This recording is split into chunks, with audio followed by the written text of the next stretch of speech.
रोशनी जी Canada से। राधे राधे महाराज जी। महाराज जी, हमें भगवत प्राप्ति हो जाने पर कैसे पता लगेगा कि हमें भगवत प्राप्ति हो?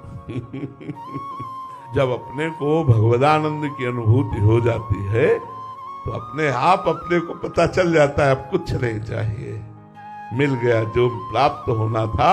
उसके प्राप्त होने के बाद जब कुछ प्राप्त करना बाकी नहीं रहता, जिसके जान लेने के बाद कुछ जानना बाकी नहीं रहता, उसे भगवत प्राप्ति कहते हैं।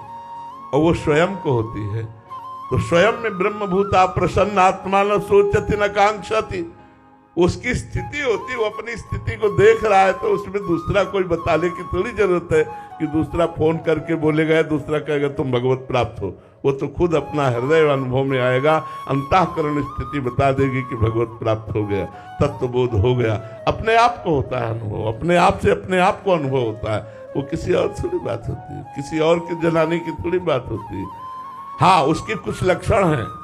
मोह रहित, मान रहित, संग दोष विजयी, समस्त कामना त्यागी, निरंतर आत्म स्वरूप में रमण करने वाला, द्वंद्वों पर विजयी, सुख दुख में समान भाव रखने वाला। ये लक्षण है। उनमें जब लक्षण हो जाएंगे तो जान लेना कि हमारे भगवत प्राप्ति हो गई। मोह रहित, मान रहित, संग दोष का कोई भी प्रभाव न पड़ना, किसी भी संग का, निरंतर अध्यात्म में स्थित रहना, समस्त कामनाओं का त्याग हो जाना, सुख दुख में समान भाव रखना, तो अपने आप वो भगवत प्राप्त हो गया। सत्य मित्र समझानी मानी मान अपमान सम, दुख सुख लाभ नहानी, यह जो कृपा हरिवंश की। सलोनी जी जम्मू से।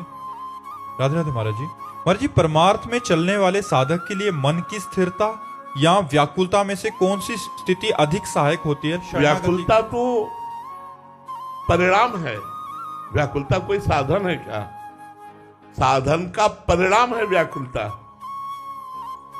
प्रश्न होना चाहिए कि निरंतर नाम चलना या मन का लगना। प्रश्न ऐसा होना चाहिए कि निरंतर नाम चलना प्रधान है या मन का लगना प्रधान है। व्याकुलता तो उसका फल है। व्याकुलता के बाद तो भगवत प्राप्ति है।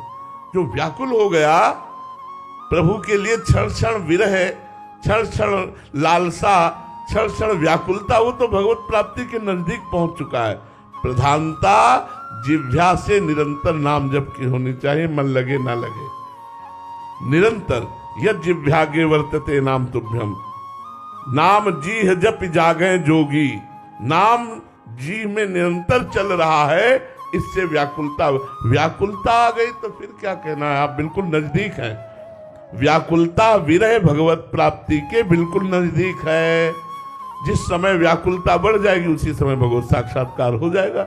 रुदु सुस्तरम राजन कृष्ण दर्शन लालसा, भगवान के दर्शन की लालसा से जब रुदन शुरू होता है तो भगवान की प्राप्ति हो जाती है। कबीरा हंसना छोड़ दे रोने से कर प्रीति, बिन रोए किन पाइया प्रेम प्यारा मीत। वह चिल्ला चिल्ला कर भगवान के लिए रुदन प्रारंभ हो गया। अब क्या है, भगवान तो मिल ही जाएंगे। व्याकुलता आ गई तो साधना का फल आ गया। निरंतर नाम जप करो, मन लगे या ना लगे, श्रद्धा बने या ना बने, सुख मिले ना मिले।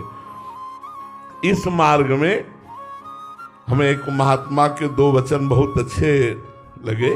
उन्होंने अपने शिष्य से कहा कि हमारी दो आज्ञाएं जीवन भर धारण करना। पहली बात, इस मार्ग को कभी छोड़ना नहीं, मेरी आज्ञा। दूसरी बात, कुछ ना अनुभव हो तो इस मार्ग को ना छोड़ना। ये दो बातें थी। पहली बात, इस मार्ग को न छोड़ना, भजन मार्ग को, पहली आज्ञा। दूसरी बात, जीवन भर कुछ ना अनुभव हो तो भी इस मार्ग को मत छोड़ना, तुम्हारा मंगल हो जाएगा।